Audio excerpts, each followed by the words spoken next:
Vision Tonga News. In the headlines, Chinese ambassador to Tonga presents credentials to His Majesty King Teboho VI. His Royal Highness Crown Prince Teboho Toa Ulukalala signs the launch of Tonga's first national leadership codes. Ministry of Public Enterprises awards prizes to its public enterprise businesses, and the Honorary Consul from Korea to Tonga presented gifts to Tonga Broadcasting Commission this morning. These and more stories, together with news from around the region, sports, and the weather forecast later on in this bulletin. Now, for the news in details, I'm Caroline Tamlava with the news for tonight. His Excellency Mr. Huang Huangguang, Ambassador of the People's Republic of China to Tonga this morning, has presented his letter of credentials to His Majesty King Teboho VI at the Royal Palace. Ambassador Huang has served in Beijing and previously at the Chinese Embassy in Italy. He was accompanied to the audience by his spouse, Mrs. Huang. His Excellency arrived in Nuku'alofa last Thursday, December 12, to commence his term as the new ambassador to Tonga, succeeding the outgoing ambassador, His Excellency Mr. Wang Donghua. Today's ceremony marks the continuing and warm cordial relations between Tonga and the People's Republic of China. His Royal Highness Crown Prince Teboho Toa Ulukalala has signed the launch of Tonga's first national leadership codes. This was held in a special program at the Lea Aitohi grounds in Pangaihapai today. The Crown Prince was accompanied by his wife, Her Royal Highness Crown Princess Sinaitakala Tuku'aho. Also at the program was the patron of the Tonga National Leadership Development Forum, Her Royal Highness Princess Latu Fuipeka Tuku'aho. Let's take a look. The leadership code is made up of 14 different codes which were raised in public forums by the people. The 14 codes were selected from a number of suggestions made during the public forums and finalized by the Tonga National Leadership Development Forum, whose patron is Her Royal Highness Princess Latu Fuipeka Tuku'aho. In the keynote speech from the Crown Prince Teboho Toa Ulukalala, he stressed that Tonga is the first country in the Pacific to have its people develop their own national leadership codes. Retracing Tonga's history, the Crown Prince says Tonga still maintains its independence, which King George Teboho I gave when the kingdom's constitution came into force. Under the rule of the current monarch, King Teboho VI, the Crown Prince says the 14 codes are very important as they are developed by the people to further develop all areas of their lives, including the spiritual, social, economic, and political lives of the people. The Crown Prince ended his speech calling on the public to take the national leadership codes to heart and live by it. During the ceremony, the patron of the Tonga National Leadership Development Forum, Her Royal Highness Princess Latu Fuipeka Tuku'aho, presented Tonga's first national leadership codes to the Crown Prince. She told the gathering that she believes the codes will help the Crown Prince in his role as a leader of the people. Princess Latu Fuipeka also presented the Honourable Prime Minister Lord Tuivano with the codes in his capacity as the leader of the government. A similar presentation was made to the Deputy Speaker of the Legislative Assembly, Lord Tuihateho, for parliamentarians to follow these codes. The patron told the gathering that she is glad to make the first step in Hapai, as it is where King George Teboho I set an example of a good leader and role model for the kingdom, and where he called Hapai his first home. Further supporting her brother's call, she encouraged all Tongans to study the national leadership codes and live by it. Speaking more about the codes, Princess Latu Fuipeka says some of the codes were developed by primary students. She adds that it should be implemented into Tonga's culture and tradition, as the first monarch made such steps by using his religious faith.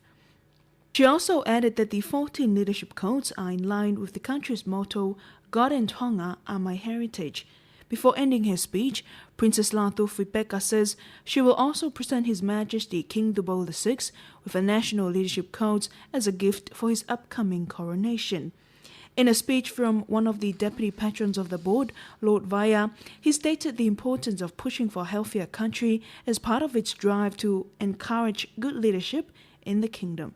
The program began with a Zumba exercise activity held at the Taufa'aha Wharf and led by Lord Vaya. A national march then followed from the wharf to Le Aitohi grounds, with the patron of the boat, Princess Ratu Phipeka, leading the march. The official program for the launch of the leadership program began with a prayer, followed by a traditional presentation of gifts, or the ha'unga, from the people of Hapai to His Royal Highness Crown Prince Tuboto'a Ulkalala.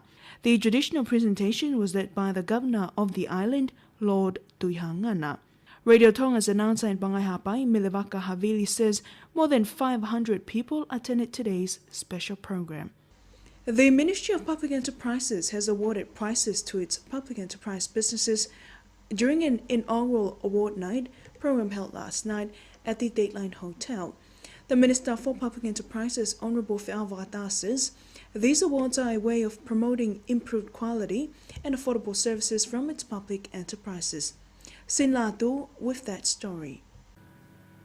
In a speech from the Minister for Public Enterprises, Fe'avata, he shared with the gathering of Public Enterprises board directors and managers of all the work they've achieved together. On the policy matrix applications for the public enterprises, Cabinet approved a policy to restructure the Tonga Communication Corporation through the introduction of private participation in order to improve its services and profitability. We sold home gas to Tonga Power Limited, and I hope the services have improved under this new management. We closed Tonga Investment Limited. Cabinet also approved the skills-based selection and appointment process for directors of public enterprises. We've also achieved full compliance by public enterprises with the 3 government service applications policies. More than 60% of PEs published the 2012 audited accounts. 10 awards were presented to the various government businesses. The first award presented was the Directors Award 2013 to Tapu Panove, who is the chairperson of 3 public enterprises. The second winner for the Directors Award 2013 went to Aisia Tamoipeau, who chairs 2 public enterprises. The Public Enterprise Minister also presented an Innovation Award 2013 to the Tonga Post Limited for its innovative idea of paying for mail to be delivered directly to its customers. The chairperson of the Board of Directors of Tonga Broadcasting Commission, Lady Eseta Fustua, later presented the Public Enterprise Green Award to the Waste Authority Limited. It was followed by the presentation of the Website Presence Award by Lady Tuna Fielakepa to the Ports Authority Limited. Other prizes were also awarded during the inaugural award night. Attending last night's reception was Tonga's ambassador to Japan, Her Excellency Taniela Manulupe Tupou, the Republic of Korea's honorary consul to Tonga, His Excellency Tevita Puloka, and Finland's honorary consul to Tonga, Atiloa Fifita Latu, who also presented some of the awards to the winners. Board members, directors and managers of the 15 public enterprises were also at the event. The Republic of Korea's honorary consul to Tonga, His Excellency Tevita Puloka, presented free TV drama series to the Tonga Broadcasting Commission to be broadcast on Television Tonga. The assistance was arranged with TBC by the Deputy Head of Mission and Counsel at the Embassy of the Republic of Korea in Wellington, New Zealand, Mr. Jae Hyun Shim. Let's take a look.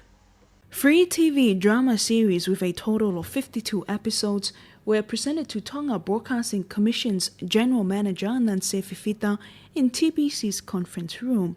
The Republic of Korea's honorary consul to Tonga, Tevita Puloka, says the DVDs are donated along with its rights to be broadcast on Television Tonga.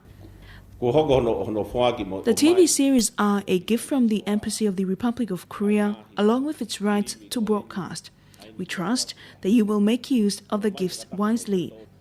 TBC's General Manager Nanse Fifita thanked Mr. Puloka for the generous gifts. She adds that the DVDs will help Radio and Television Tonga meet its objectives to the public, which is to entertain the public through its various programs. One of the challenges faced by TBC is purchasing rights to various programs, such as sports competitions and movies, so we can both broadcast them. It's very expensive and the company is facing financial constraints. The broadcasting rights were arranged by the Embassy of the Republic of Korea before TBC signed the license agreement with the Korea Creative Content Agency as the licensor last month. The Korean drama series are ideal for family viewing and portray common youth ideal, love and friendship, sincere emotions, and pleasant laughter, as well as bitter tears, happiness, and sadness. The drama series of 1 hour per episode shall be scheduled for airing on Television Tonga 2 over the coming weeks. The Tuamotu International Airport has tightened its security checks for passengers and luggage after upgrading its X-ray systems, amongst other things. New Zealand's High Commissioner to Tonga, Mark Talbot, and the Chief Executive Officer of Tonga Airports Limited, Viliami Ma'ake, inspected the setup of the new equipment at Tuamotu Airport. Sin Latu was at the airport and filed this report. The new equipment for its X-ray systems is set up in the arrival and departure lounges and the VIP lounge. The equipment is donated from the New Zealand government and include new X-ray machines, walk-through metal detectors, closed-circuit television systems, among other equipments. The New Zealand High Commissioner to Tonga, His Excellency Mark Talbot, and the CEO of Tonga Airports Limited, Viliami Ma'ake, walked around inspecting the new equipment. What we're having now in terms of technology for the walkthroughs are exactly the same stuff they have in Auckland. So basically you can walk through with, you can forget a couple of coins and they'll let you through. So it just beats the really serious stuff. Whereas before, everybody had to be rescreened or hand-warmed by the F6 staff. So which is holding up the passenger flow, etc. And of course costing in the airlines money when delays occurs. The New Zealand High Commissioner, Mark Talbot, says that the donation is about maintaining a people-to-people relationship between the civil aviation and Tonga Airport Limited. We've got really close links between Viliami and his team and our civil aviation's security service, and we have done for many years. Those relationships are absolutely critical because it means that we're able to learn from Tonga's experience, and TAL is able to tell us how we can help through training or particular courses or whatever it might be. The association between Tonga and Airports Limited and New Zealand's civil aviation has been ongoing for 4 decades. 6 men who are allegedly charged for the theft of a horse and cows are detained in police custody. 4 of the men have been charged for the theft of a horse and cows, while 2 others were charged for accepting stolen goods. Information from Tonga Police says a search warrant based on evidence obtained was issued to a 37-year-old man from Tuatakilangi for accepting stolen goods. During the search, police also discovered a pot containing crushed drugs and marijuana seeds. The man was also charged for possession of illegal drugs. Tonga Police says the search warrant was issued after receiving many complaints of stolen domestic animals from the surrounding areas of Tuatakilangi, Kolomotua, and Puke. A complaint of a stolen horse from Satotai was also allegedly laid against these men. The men will appear in Jambis with a magistrate on Friday for the bail conditions before reappearing in court next year. In a separate case, police discovered 2 marijuana plants planted on an allotment at Puke and 19 plants at Hofua last week. Investigation continues into the matter, and marijuana plants were destroyed by police.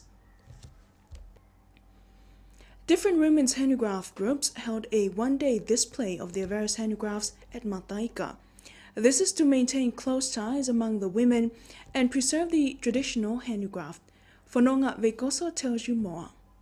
Different women's groups displayed their various items at Mataika grounds over the weekend.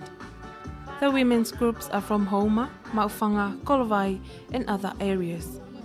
The guest of honor at the program is the leader of Mataika's women's group, Silila Tonga.